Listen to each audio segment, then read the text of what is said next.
Hallo zusammen, ich bin der Sammy vom Kanal samuelschindler.ch und das ist meine Geschichte. Ich bin schon seit klein auf ein rechtes Energiebündel.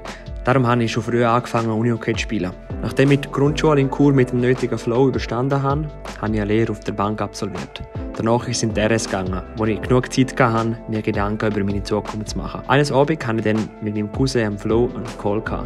Er führt seit ein paar Jahren mit seiner Frau die Mail-Agentur Storyflow. Anschliessend an die RS konnte ich dann ein einjähriges Praktikum bei ihnen machen. Es hat mir so große Freude gemacht, dass ich mich dazu entschieden habe, Multimedia Production zu studieren.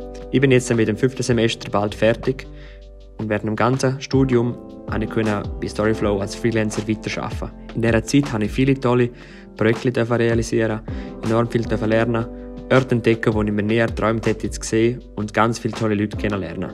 Zudem habe ich vom Team immer die nötige Unterstützung gekriegt, auch eigene Projekte zu realisieren.